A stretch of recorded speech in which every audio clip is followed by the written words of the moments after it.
Aujourd'hui, les premiers besoins des populations civiles dans cette crise sont dramatiquement manger, boire et accéder aux soins de santé. On compte aujourd'hui plus de 80% de la population qui est tributaire de l'aide humanitaire internationale. On est proche aujourd'hui d'une situation avérée et confirmée de famine. À cela, pour les principales causes, le conflit en lui-même, et les populations civiles qui sont victimes des bombardements dans les grandes villes, qui sont victimes d'un blocus économique avec une implication du coup de belligérants internationaux, étrangers, qui ferment accès au pays des denrées primaires. 80% de la nourriture de base vient de l'étranger, les médicaments, le pétrole. Une situation de crise économique aiguë, une situation de crise humanitaire qui est jugée aujourd'hui pour être la plus dramatique de notre monde contemporain. Une des principales caractéristiques, c'est déjà la scission totale du pays aujourd'hui d'un point de vue politique, le nord, le sud. Le deuxième élément important, c'est le terreau dans lequel ce conflit a émergé. C'est un pays à la base d'une grande pauvreté, donc avec une capacité de résilience faible. Les infrastructures elles-mêmes étaient déjà faibles dans le conflit.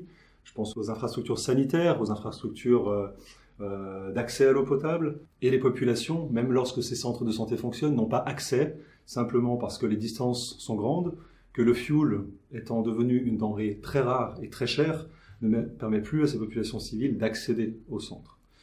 Ensuite, parce que ces populations ont peu de ressources, voire plus de ressources, lorsqu'elles vont dans ces centres, elles n'ont plus le moyen de payer leurs frais de séjour dans les centres.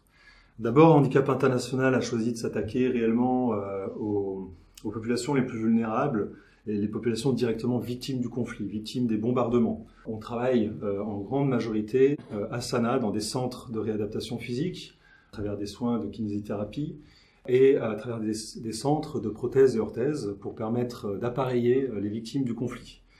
On va aussi s'efforcer de travailler sur des actions un peu plus pérennes, plus long terme, en, par exemple, prévenant les risques liés à la contamination par mine antipersonnelle ou autres restes explosifs de guerre, des engins explosifs qui jonchent bien des zones du pays, en faisant passer des messages de prévention auprès des enfants, surtout les plus vulnérables par ce type de risques. Aujourd'hui, on met tout en œuvre, et depuis le mois de décembre 2018, pour avoir dans le pays, à Sanaa et aujourd'hui à Aden, une équipe d'expatriés internationaux qu'on compte aujourd'hui au nombre de 15 et sans doute plutôt 25 en milieu d'année 2019. Cette présence expatriée, elle est essentielle parce qu'on apporte une expertise sur des cœurs de métier particuliers, spécifiques, qui n'existent pas dans le pays. Je pense à des psychologues sur du soutien psychosocial, de la santé mentale, et je pense évidemment à tous ces soins de kinésithérapie et de prothèses-orthèses. On amène ces expatriés dans le pays. Aujourd'hui, ils sont sur place, ils permettent de répondre à ces besoins.